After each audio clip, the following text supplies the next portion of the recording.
Êxodo 3, versículo 1 ao versículo 11. Aqui está, irmãos, o chamado de Moisés, um texto muito conhecido, mas eu quero extrair algumas coisas desse texto que talvez você ainda não atentou para ele. Apacentava Moisés o rebanho de Jetro, seu sogro, sacerdote de Midian, e levando o rebanho para o lado ocidental do deserto, chegou ao monte de Deus, a Horebe. Apareceu-lhe o anjo do Senhor numa chama de fogo, no meio de uma sarça. Moisés olhou, e eis que a sarça ardia no fogo, e a sarça não se consumia. Então disse consigo mesmo: irei para lá, e verei essa grande maravilha, porque a sarça não se queima. Vendo o Senhor que ele se voltava para ver, Deus, no meio da sarça, o chamou e disse: Moisés, Moisés. E ele respondeu: eis-me aqui. Deus continuou: não te chegues para cá. Tira as sandálias dos pés, porque o lugar em que estás é terra santa. Disse mais: eu sou o Deus de teu pai, o Deus de Abraão, o Deus de Isaque e o Deus de Jacó. Moisés escondeu o rosto, porque temeu olhar para Deus. Disse ainda o Senhor: certamente vi a aflição do meu povo, que está no Egito, e ouvi o seu clamor por causa dos seus exatores. Conheço-lhe o sofrimento. Por isso desci, a fim de livrá-lo da mão dos egípcios, e para fazê-lo subir daquela terra, a uma terra boa e ampla, terra que mana leite e mel, o lugar do cananeu, do eteu, do amorreu, do ferezeu, do eveu e do jebuseu. Pois o clamor dos filhos de Israel chegou até mim, e também vejo a opressão com que os egípcios os estão oprimindo. Vem agora, e eu te enviarei a Faraó, para que tires o meu povo, os filhos de Israel, do Egito.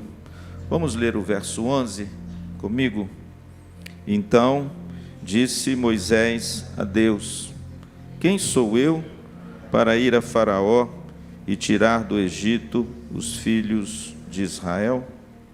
Agostinho tem uma frase muito interessante no seu livro Confissões, e nessa frase ele diz o seguinte: sem Deus nada podemos, sem nós Deus não quer.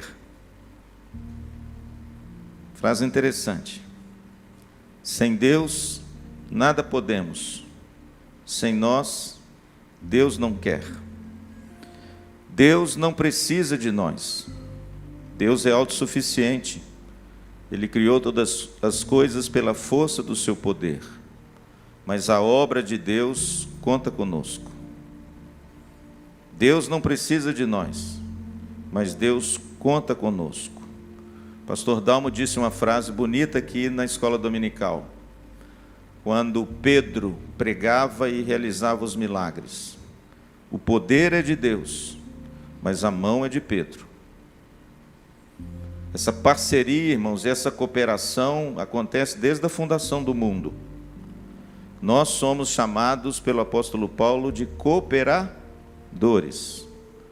Isso significa que a obra de Deus é uma obra que exige cooperação entre duas partes, entre o poder de Deus e a soberania de Deus e a responsabilidade do homem. São trilhos que caminham de forma paralela, duas verdades incontestáveis, que muitas vezes a gente tem dificuldade de uni-las, mas a grande verdade das Escrituras é que a obra de Deus realizada nessa terra, ela conta comigo e conta com você.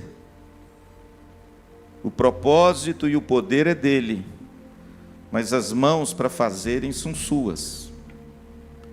E o interessante é que a gente vê isso na vida de Moisés. Deus tem uma obra a realizar gloriosa. Versículo 1 ao versículo 10, é o chamado de Deus para Moisés realizar uma grande obra, ser parceiro nessa obra, ser a mão de Deus nessa obra. E Deus então chama Moisés para uma obra gloriosa, grandiosa, esplendorosa. Mas o que a gente vê aqui, irmãos, é um homem ressentido. O que a gente vê aqui é um homem amedrontado. O que a gente vê um homem aqui, irmãos, o que a gente vê aqui é um homem que levanta uma série de objeções, desculpas, justificativas, para não ser parceiro de Deus nessa obra gloriosa. Se você ler a Bíblia de Gênesis a Apocalipse, você vai notar essa verdade. O poder e a obra é de Deus, mas as mãos que o realizam são minhas e suas. Sabe quem que eu estou lembrando agora? Do azeite da viúva lá em Eliseu. Enquanto as pessoas iam nos vizinhos trazer as panelas, o poder e o milagre de Deus acontecia. E que milagre que é? O azeite se multiplicava. Mas o azeite só se multiplicou enquanto as pessoas iam trazer as panelas. Porque o texto diz que quando eles pararam de trazer as panelas, o que aconteceu com o azeite? Cessou. Você pode ler, irmãos, em todas as páginas das Escrituras, que o poder e a obra é de Deus, mas as mãos são suas, são minhas. E aqui nesse texto, irmãos, não é diferente. O texto diz que Deus chama Moisés para realizar uma grande obra, mas Moisés é um homem que levanta uma série de objeções. Moisés é um homem ressentido. Moisés é um homem amedrontado. E as objeções de Moisés representam o seu medo, o seu ressentimento.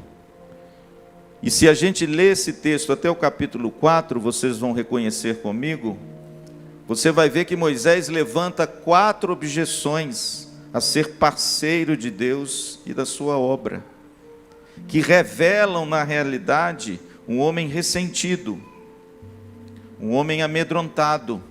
Moisés tem medo de participar dessa empreitada.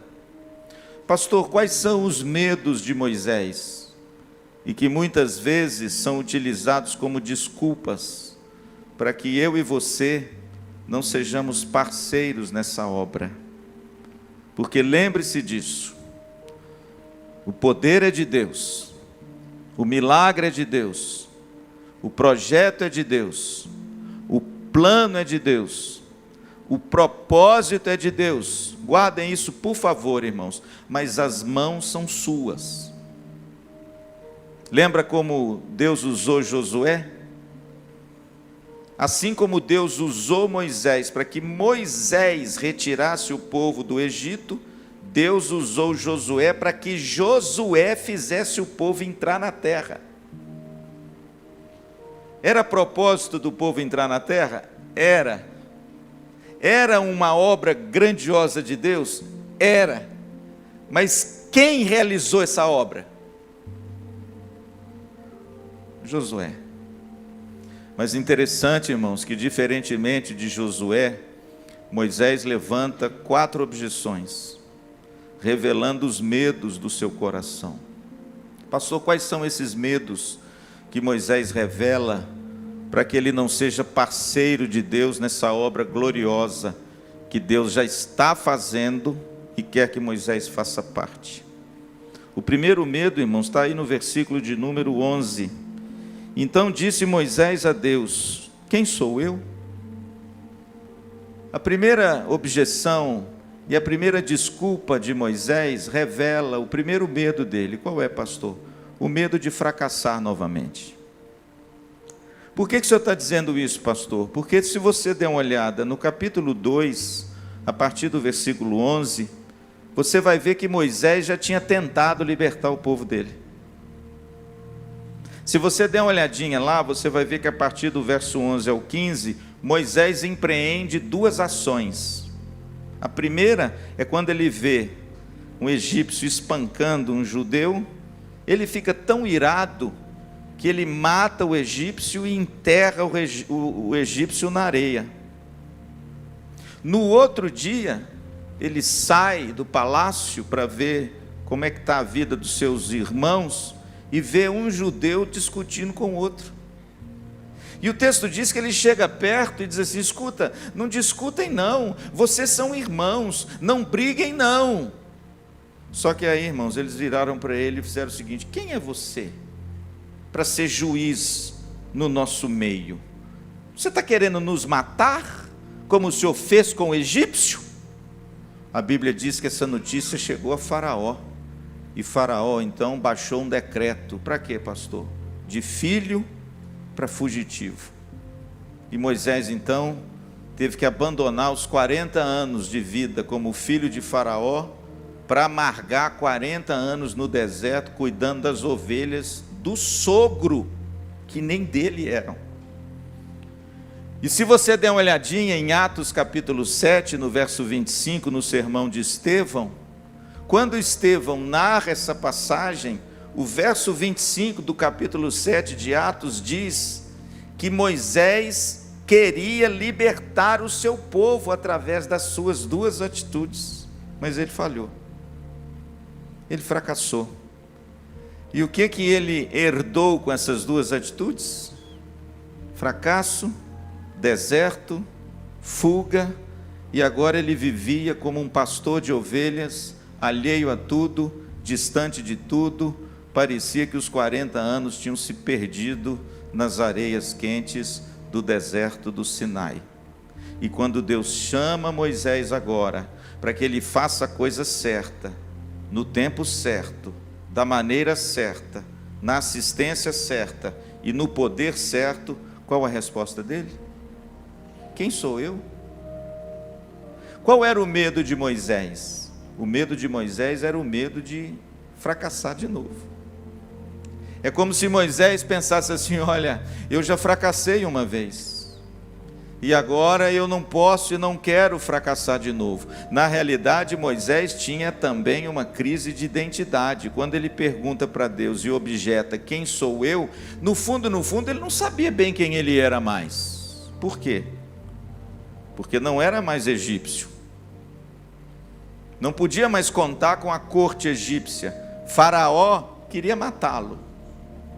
De repente ele também não se dava muito bem com o seu povo. Por quê? Porque na sua primeira tentativa, como diz o Dr. Charles Swindoll, energizado pela força do seu braço, ele causou a inimizade com o seu povo. E agora esse homem que é judeu e egípcio não é ninguém. Ele agora está no deserto. Ele agora está afastado de tudo e de todos. Ele agora cuida de ovelha. E quando Deus vai ao encontro dele e dá a ele uma nova chance para ele recomeçar, ele demonstra o medo do seu coração. Que medo, pastor? O medo de recomeçar e o medo de fracassar de novo. Quantas pessoas, irmãos, não cerram fileiras com esse mesmo medo? Quantas pessoas não são ressentidas, às vezes consigo mesmo, porque já participou de alguma coisa na igreja e por algo que não deu certo, estão nos seus desertos pessoais, estão amargando uma crise de identidade, não sabem quem são mais, não sabem se pertencem a uma igreja, se são de Cristo ou se são do mundo, estão amargando uma crise de identidade e revelam o medo de fracassar de novo. Quem sou eu? Quando Deus chama para participar da sua obra, Moisés revela o seu primeiro medo, o medo de fracassar. Mas deixa eu te dar uma boa notícia nessa manhã. Todos nós, de certa forma, fracassamos um dia. Todos nós, de certa forma, erramos um dia.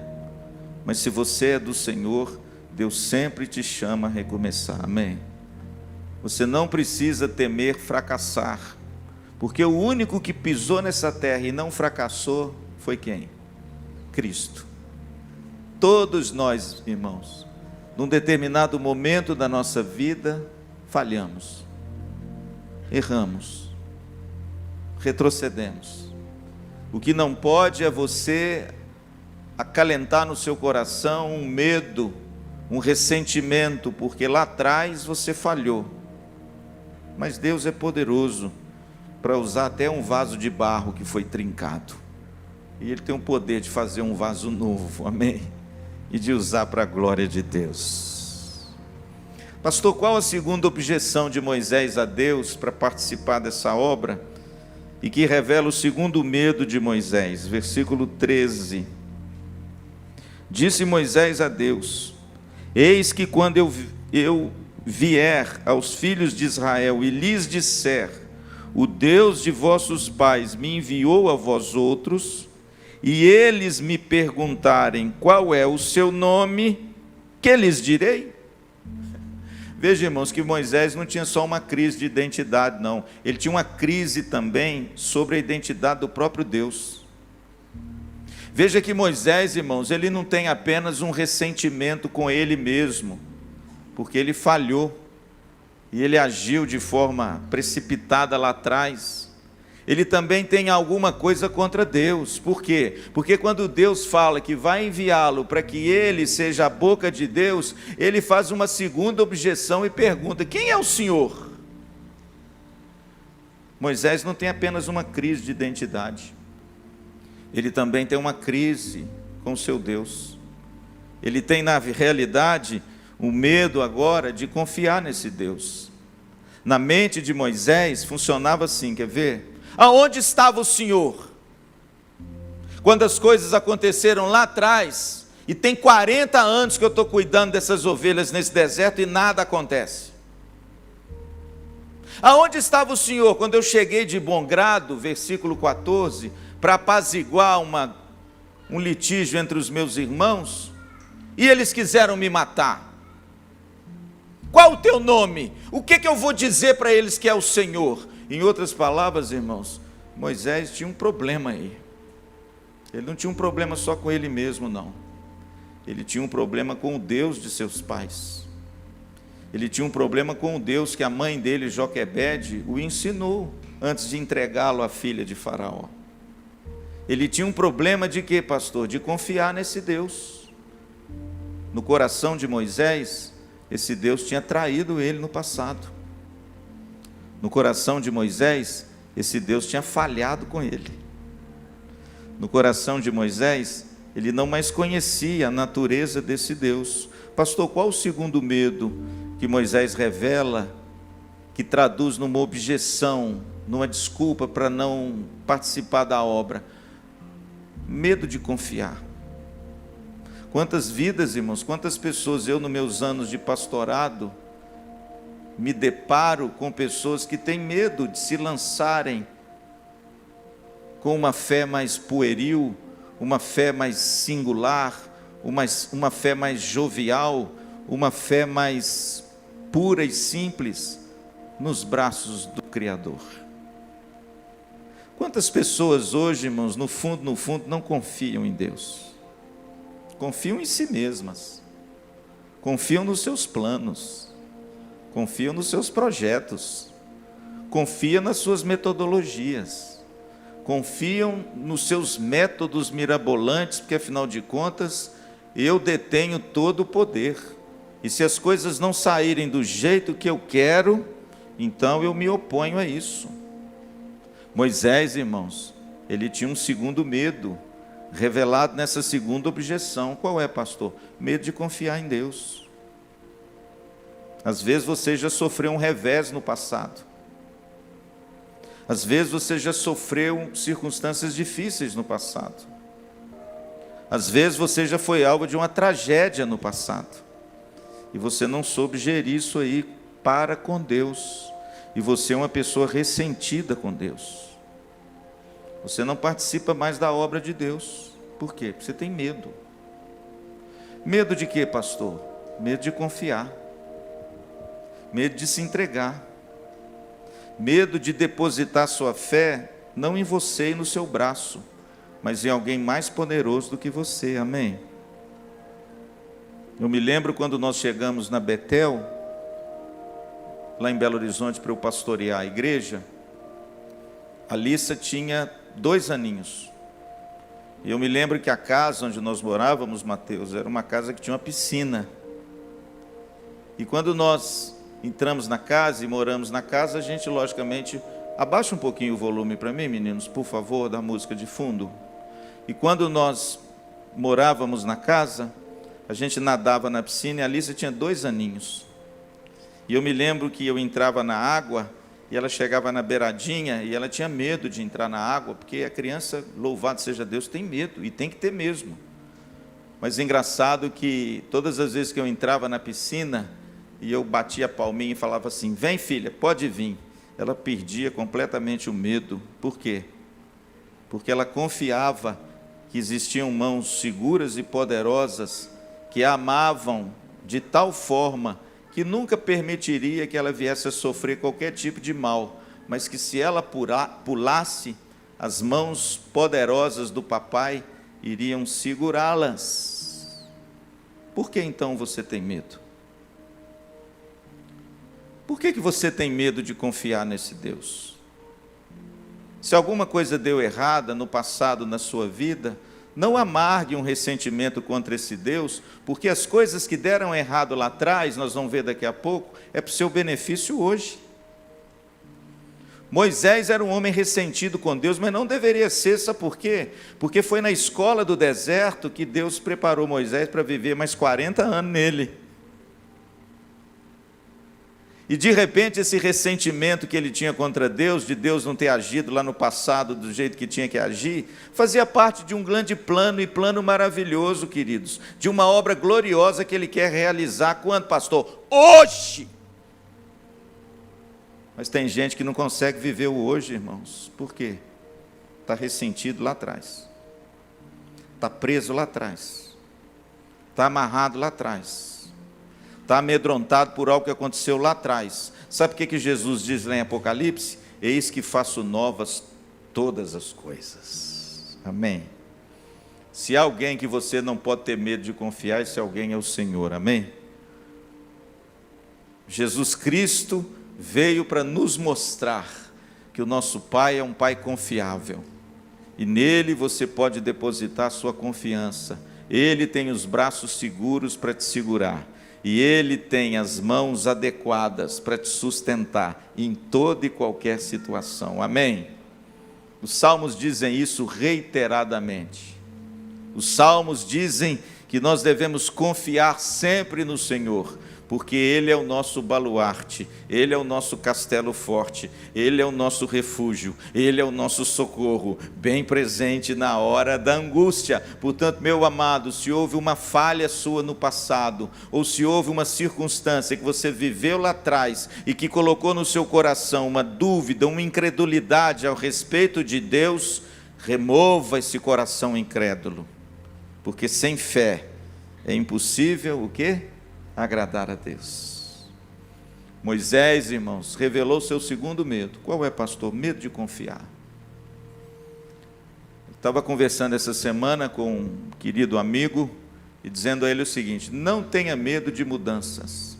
Não tenha medo. Tem gente que tem pavor de mudança. Tem gente que gosta sempre das mesmas coisas no mesmo lugar, né? Eu acho que eu sou mais ou menos assim. Eu sou um sujeito meio assim constante. Por exemplo, quando eu gosto de um filme, eu assisto 37 vezes o filme. Quando eu gosto de uma música, eu assisto a música 218, eu ouço ela vezes. Eu sempre gosto das mesmas coisas. A Tereza brinca comigo e fala assim: meu bem, você precisa ouvir outras coisas, assistir outras coisas. Aí eu falo: não, mas eu gosto é disso. Mas uma coisa, irmãos, é você gostar das coisas boas que te enaltecem a alma. Outra coisa é você ter medo de mudar. Porque a mudança é uma das grandes alavancas de Deus para revelar a mim e a você o novo que Ele tem para você. Amém? Quem tem medo de mudança, tem medo de confiar no Senhor. Porque toda mudança gera o quê? Um grau de incerteza. certeza. Ah, irmãos, mas nós queremos ter tantas certezas, não é? Talvez esse seja o seu problema. Você quer ter certezas demais. Mas tem coisas que você não sabe. Tem coisas que são incertas. E essas coisas nós temos que ter fé e confiança para saber que, a despeito das minhas incertezas e dúvidas, Deus é fiel para estar sempre conosco. Amém? Pastor, qual o terceiro medo de Moisés revelado nas suas objeções? Capítulo 4, versículo 1. E veja que toda vez que Moisés levanta uma justificativa, Deus pacientemente explica a Moisés o que vai acontecer. Deus é mais paciente do que eu, do que você também. Veja que todas as vezes que Moisés levanta uma objeção, uma justificativa, quem sou eu, quem é o Senhor, Deus não desiste de Moisés. Deus sempre se interpõe numa explicação clara, numa ação maravilhosa, para tentar convencer esse homem a fazer o quê, pastor? A participar daquilo que Deus está fazendo. E Ele quer fazer o mesmo com você hoje. Chega de desculpa. Chega de objeção. Eis que eu estou trazendo algo novo à luz. E eu preciso que você participe disso. Pare de objeções. E veja que Deus, de forma muito clara, muito paciente, Ele vai de encontro a Moisés e tenta fazer Moisés compreender que aquilo que ele viveu lá atrás serviu para o benefício dele agora, mas que Deus estava chamando ele para realizar algo novo em nome de Jesus. Capítulo 4, versículo 1. Veja uma outra objeção de Moisés. Respondeu Moisés: mas eis que não crerão, nem acudirão à minha voz, pois dirão: o Senhor não te apareceu. Veja, querido, que primeiro Moisés tinha medo de fracassar. Havia fracassado lá atrás, estava com medo de fracassar de novo. A segunda desculpa, ele tinha medo de confiar. Problema com ele e problema com Deus. O terceiro problema é com o povo. A terceira objeção de Moisés é o seguinte: o povo não vai me ouvir. E ele tinha talvez razões para achar que o povo não o ouvia. Por quê? Porque lá atrás não o ouviu. Quando ele foi acudir à briga entre os seus dois conterrâneos, eles não o ouviram. Olha o que diz aí o versículo de número 14 do capítulo 2, só para mostrar para você. Vamos ler o 13 para você compreender. Capítulo 2, versículo 13. Saiu no dia seguinte Moisés, e eis que 2 hebreus estavam brigando, e disse ao culpado: por que espancas o teu próximo? O qual respondeu: quem te pôs por príncipe e juiz sobre nós? Pensas matar-me como mataste o egípcio? Temeu, pois, Moisés e disse: com certeza o descobriram. Em outras palavras, irmãos, ele tentou interpor uma briga, e o seu povo não ouviu. E foram mais longe ainda, deram com a língua nos dentes para Faraó, e contaram o que ele tinha feito no Egito. Agora veja bem, ele querendo apaziguar as coisas, olha que coisa nécia, né? Ele querendo ajudar numa briga, ele foi o grande prejudicado disso, porque ele acabou perdendo tudo, querendo ajudar alguém. Por quê? Porque o povo não ouvia. E aí, irmãos, isso ficou no coração de Moisés. E quando Deus o chama, irmãos, para participar dessa obra nova, linda, maravilhosa, o maior evento do Velho Testamento, Moisés usa a terceira desculpa. Qual é, pastor? O povo não vai me ouvir. Ressentido consigo mesmo, ressentido com Deus e ressentido com o seu próprio povo. Quantos crentes estão ressentidos com crente aí, irmãos?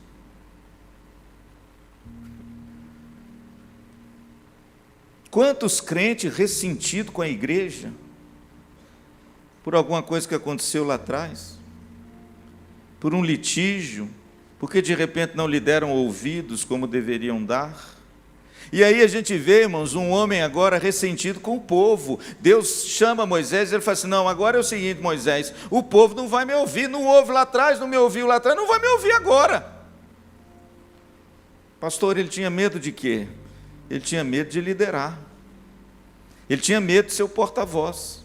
Ele tinha medo de ser um instrumento que Deus usaria para, de repente, levar a palavra dele para o povo. Ele tinha medo, por quê? Porque o povo não o ouviu. E a gente sabe, irmãos, que a gente só lidera bem quando a gente comunica bem e quando as pessoas ouvem o que nós temos a dizer.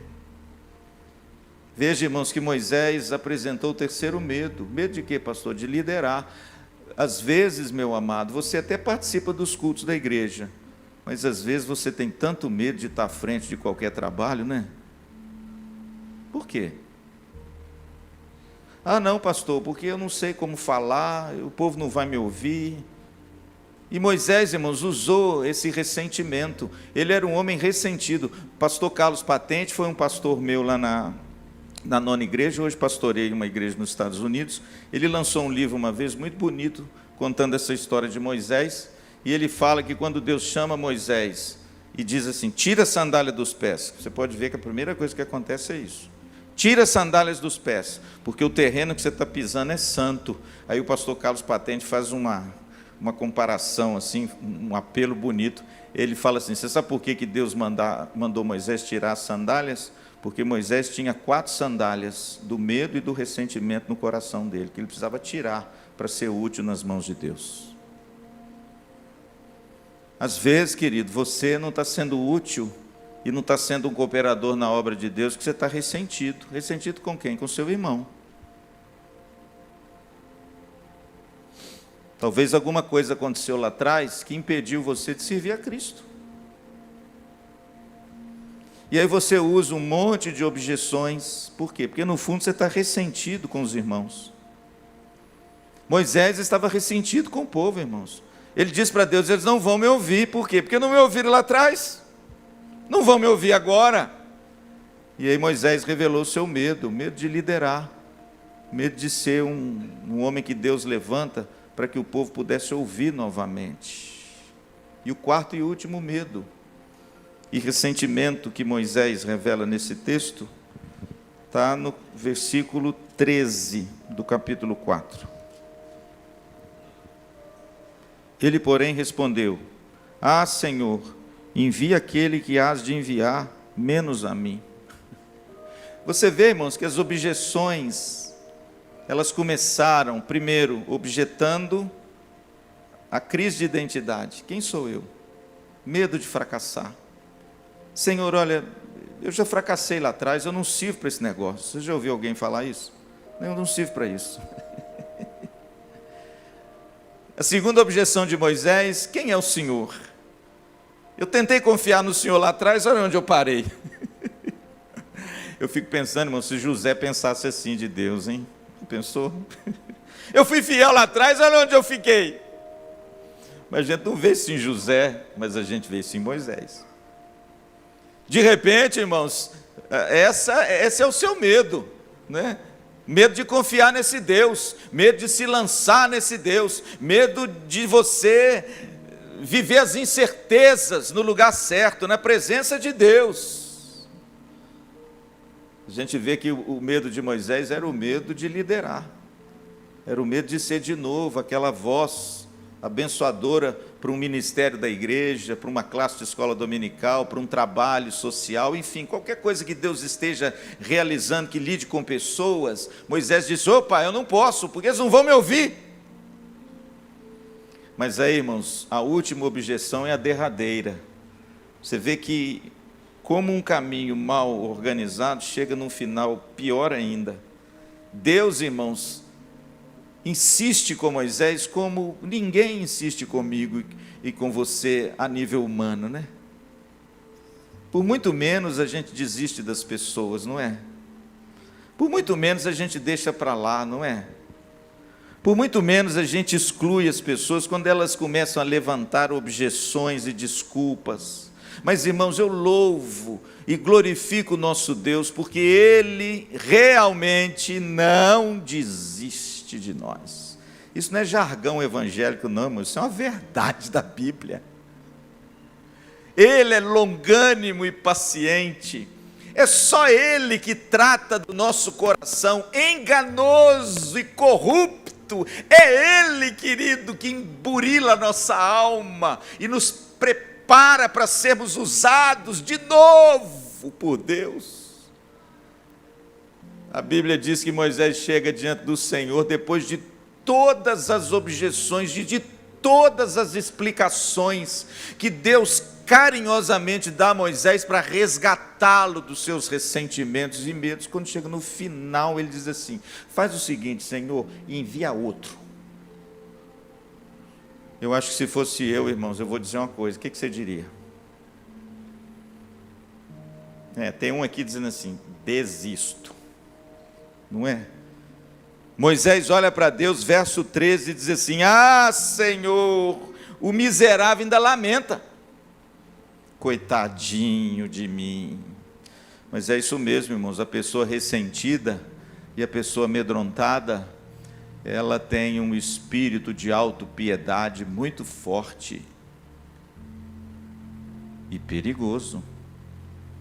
Ah, Senhor, o Senhor não sabe o que eu passei, o Senhor não sabe o que eu enfrentei, Senhor.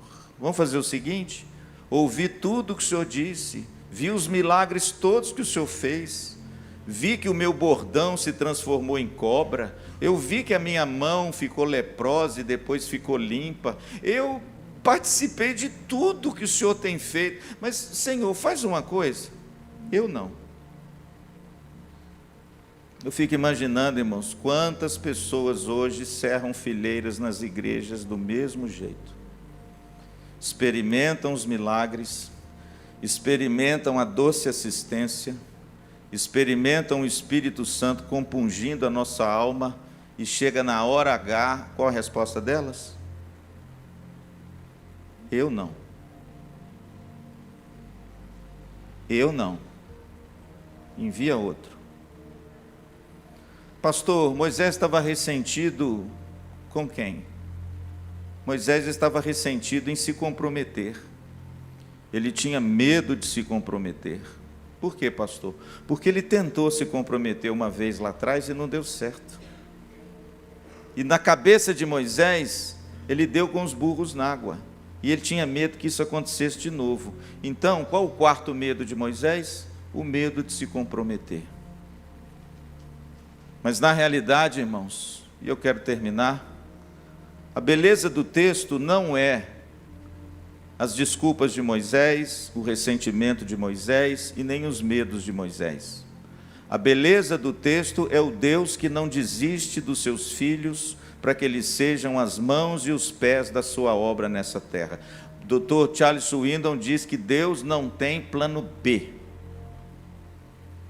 Deus só tem o plano A. E qual que é o plano A da igreja?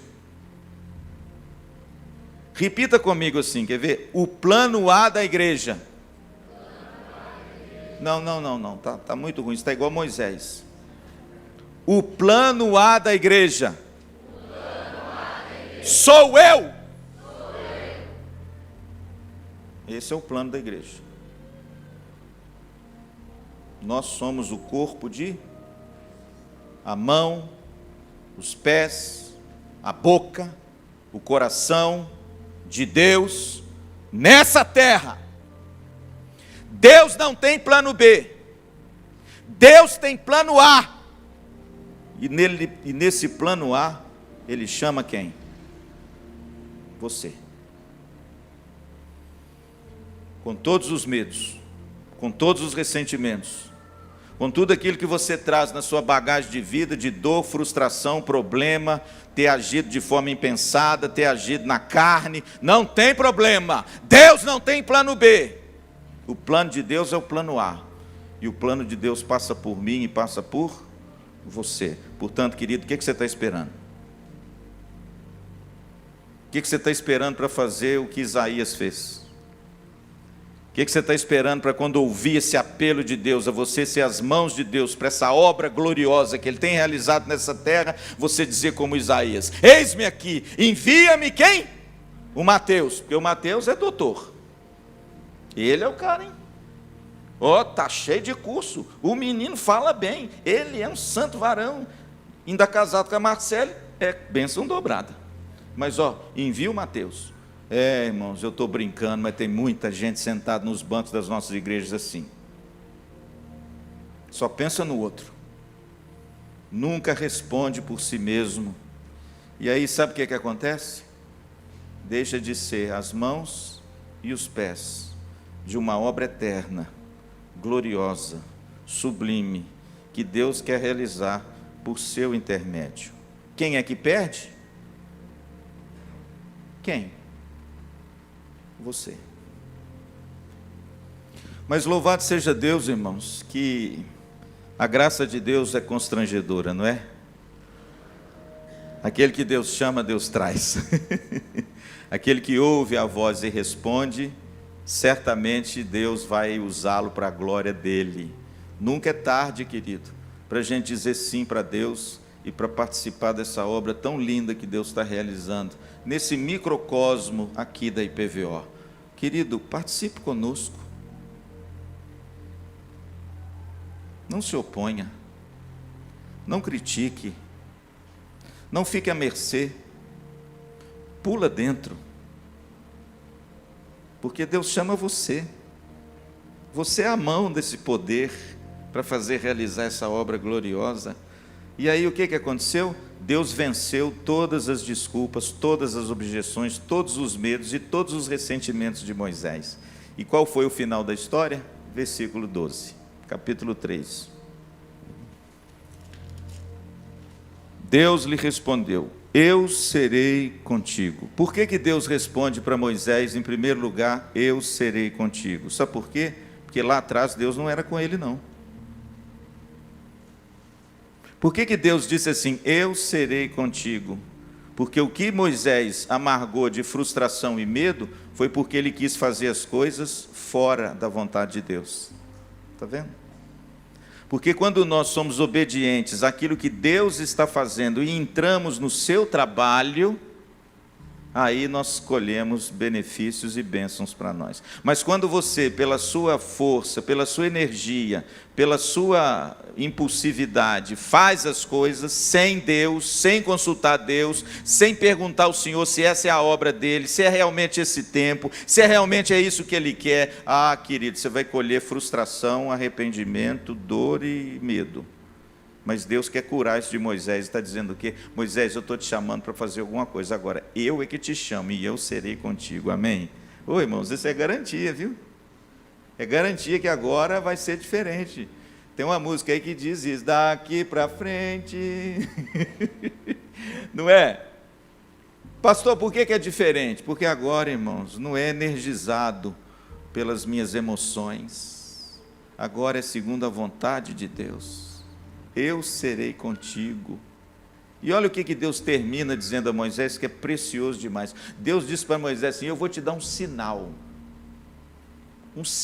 de que eu sou contigo. Olha qual é o sinal no verso 12. E este será o sinal de que eu te enviei. Depois de haveres tirado o povo do Egito, servireis a Deus nesse monte. Pastor, qual é o sinal? Qual é o sinal de que agora sim, Deus está comigo e me chamou? O sinal é que tudo que a gente vai fazer agora, vai ser não para servir a mim, ou a você, ou os nossos interesses pessoais, mas para a gente servir agora a quem? A Deus. Amém?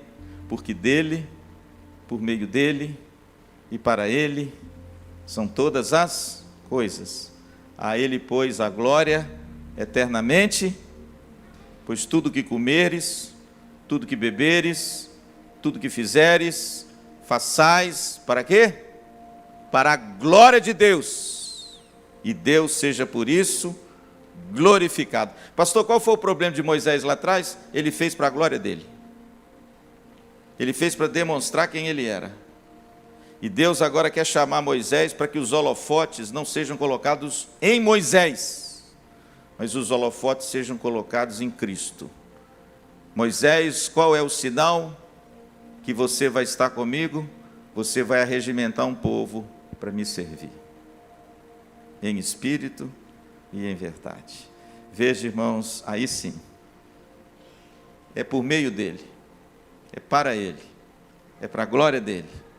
E Moisés, então, continue aí lendo, ele volta para o Egito. E olha, você quer ver? Olha que bonito que aconteceu. Capítulo 4, versículo 18, e eu encerro. Saindo Moisés, olha o verso 18. Saindo Moisés, voltou para Jetro, seu sogro, e lhe disse: deixa-me ir voltar a meus irmãos que estão no Egito, para ver se ainda vivem. Disse-lhe Jetro: vai-te em paz. Em outras palavras, Moisés resolveu voltar. Opa! Ele entendeu tudo. Vamos voltar. Tá bom, ele chega lá.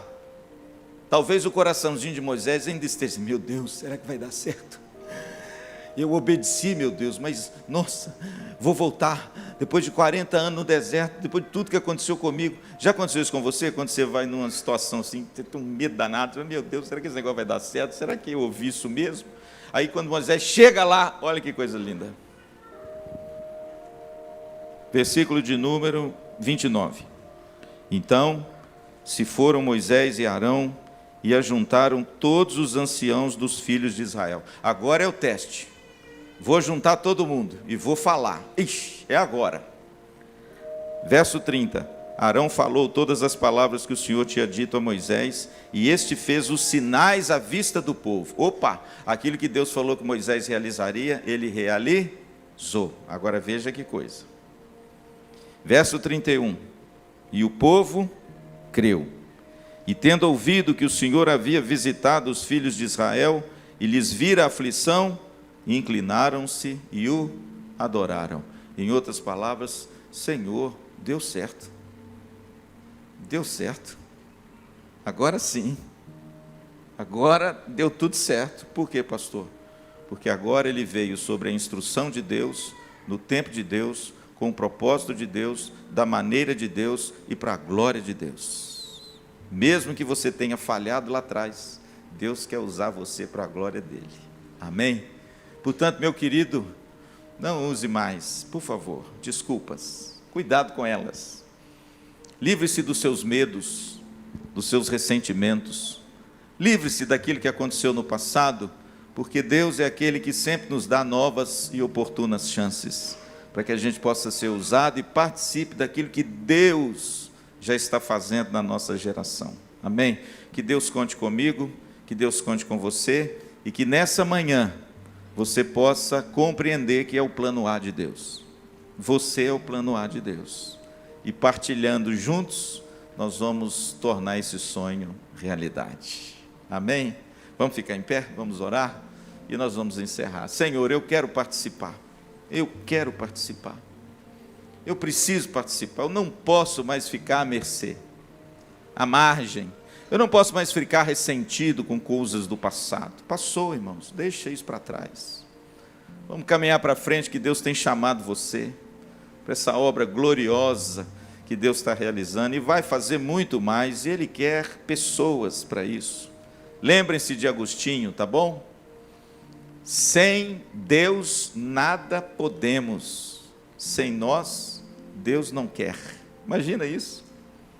Deus não quer. Por quê? Porque nós somos os cooperadores, nós somos as mãos, é através de nós que Deus vai entrar na terra.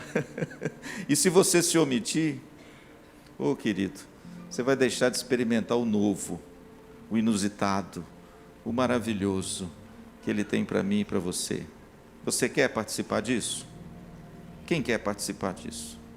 Eu quero, Senhor, eu quero participar disso. Se você quer participar disso, levante sua mão, que eu quero orar. Feche os seus olhos, com a sua mão levantada, fique com a sua mão levantada. Senhor, estamos aqui com as nossas mãos levantadas, como cantamos na canção. Queremos adorar o Teu nome e celebrar o Senhor, porque o Senhor é o Deus do recomeço. O Senhor não deixa ninguém para trás. O Senhor não deixa nenhum dos Teus filhos na trincheira do ressentimento e do medo. O Senhor é aquele que lança fora o medo, pelo chamado e pelo amor de Cristo em nós. Senhor, se há alguém aqui ressentido e amedrontado, que essa noite seja libertação, que essa noite haja cura e o perdão, que essa noite seja o livramento do Senhor para a vida dessa pessoa que está se sentindo, ó Deus, incapacitada, porque falhou no passado, Mas o Senhor hoje, Pai, toma pela mão e recomeça a história. Conta a história, Senhor, do Senhor através dessa vida. Segura na nossa mão, Senhor. Nós queremos dizer ao Senhor que nós queremos participar dessa obra. Nós precisamos participar dessa obra. Nós desejamos participar dessa obra com os dons, com os talentos, com tudo aquilo que o Senhor nos tem dado, para o nosso benefício e para a glória do Teu nome. Não permita, Senhor, que eu fique à mercê da história. Não permita que eu fique só olhando, ressentido e amedrontado, mas dá-nos a graça de participar efetivamente da festa, participar daquilo que o Senhor já está fazendo. Inclui-nos, ó Deus, nessa bênção que o Senhor já tem realizado. Não nos deixe de fora, Senhor.